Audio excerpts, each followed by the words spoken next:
오늘 함께 묵상할 본문은 누가복음 24장 13절로 35절입니다.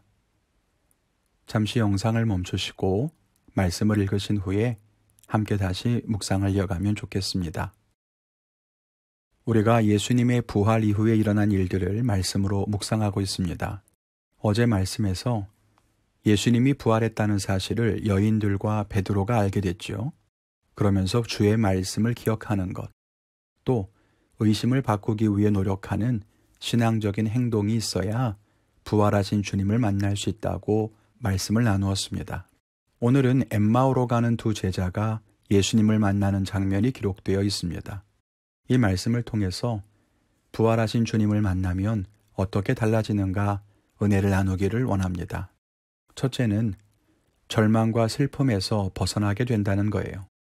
오늘 17절에 보니까 엠마오로 가는 두 제자가 예수님을 만났는데 알아보지를 못합니다. 눈이 가려져 있었다고 하지요. 예수님께서 묻습니다. 너희가 서로 무슨 말을 하고 있느냐? 그랬더니 두 사람이 슬픈 빛을 띠고 예수님에 대해서 이야기를 합니다. 그 내용인즉슨 나사렛 예수가 이스라엘을 속량할 자라고 믿었는데 대제사장들과 관리들이 사형 판결에 넘겨서 십자가에 달려 죽은 지 사흘이 지났다는 거예요.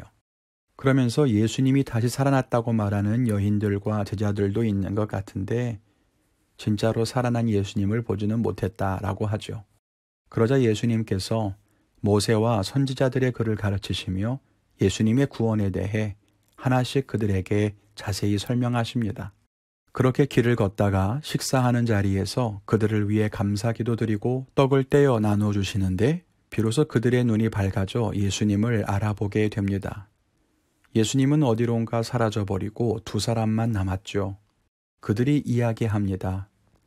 우리에게 말씀해 주실 때에, 우리에게 성경을 풀어주실 때 마음이 뜨겁지 않더냐?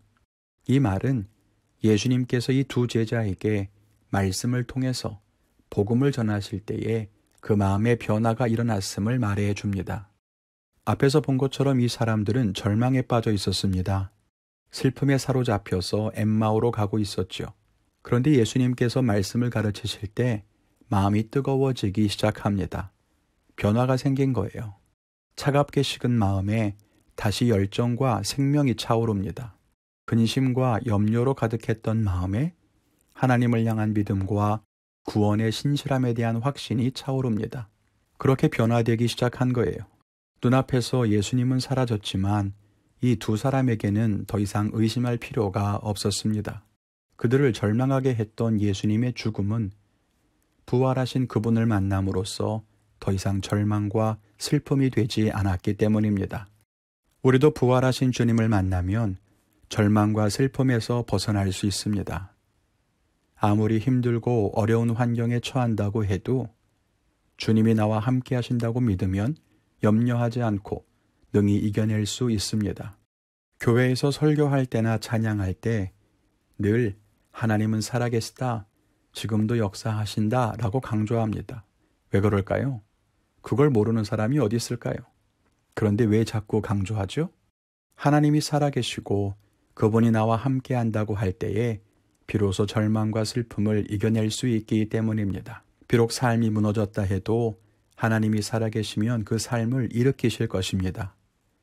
비록 환난과 고난이 있다 하더라도 하나님이 살아계시면 그분이 우리를 선하게 인도하실 것입니다. 그것이 부활하신 주님을 만난 사람들이 갖는 놀랍고 은혜로운 변화라는 것입니다. 우리가 어떤 어려움이나 근심에 처해 있든지 부활하신 주님을 만나면 우리는 절망과 슬픔을 이길 수 있습니다. 둘째로는 삶의 방향이 바뀌게 된다는 것입니다. 두 제자는 엠마오로 가고 있었습니다. 왜 엠마오로 가는지는 알 수 없지만 분명한 것은 예루살렘에 더 이상 머물 이유가 없어졌다고 생각했을 거라는 겁니다.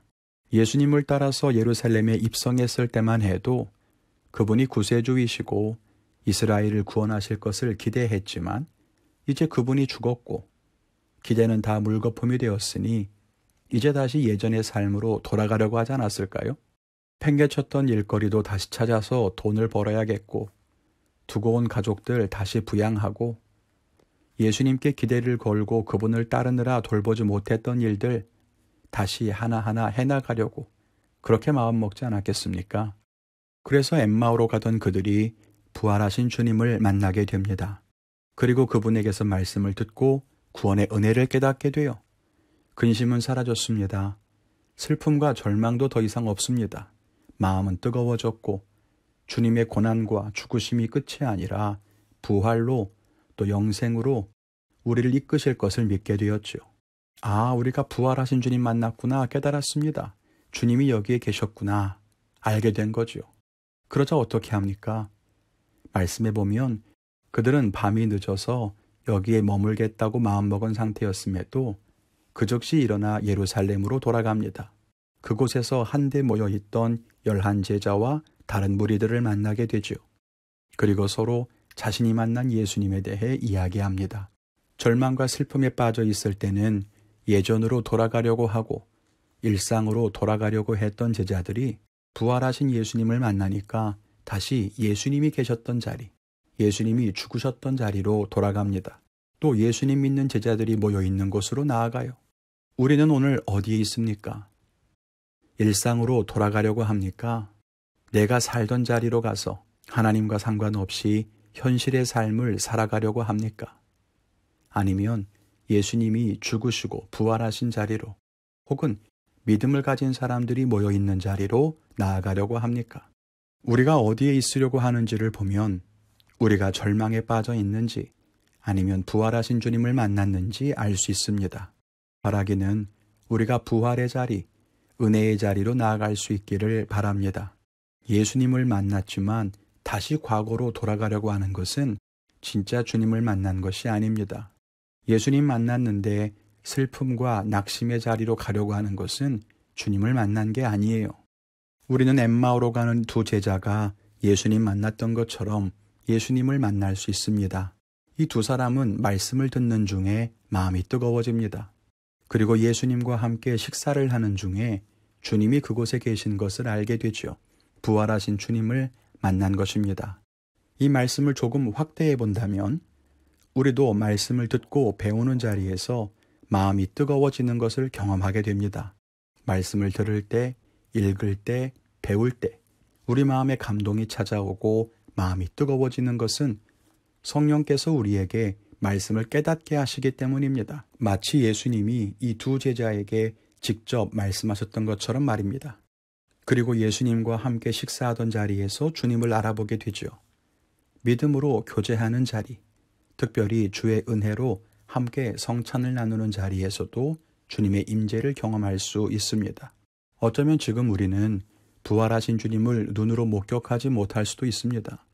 그러나 말씀의 자리, 교제의 자리, 성찬이나 다른 은혜의 자리에서 주님이 그곳에 계신 것을 알게 되고 주님을 만나게 될 것입니다. 그리고 그렇게 주님을 만난 사람은 절망과 슬픔을 떠나게 되고 삶의 방향이 달라지는 놀라운 변화를 경험하게 될 것입니다.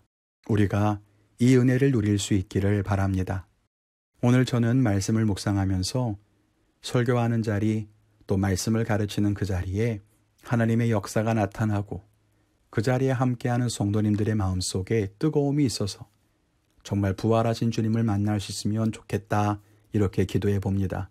그리고 설교를 준비할 때, 말씀을 준비할 때 더욱 기도로 준비하고 하나님의 지혜를 담을 수 있도록 노력해야겠다고 다짐해 봅니다. 여러분들의 자리 가운데 오늘도 주님이 함께 하십니다. 그 주님을 만나시고 주님과 교제하며 동행하는 귀한 하루가 되시기를 주님의 이름으로 축원을 드립니다.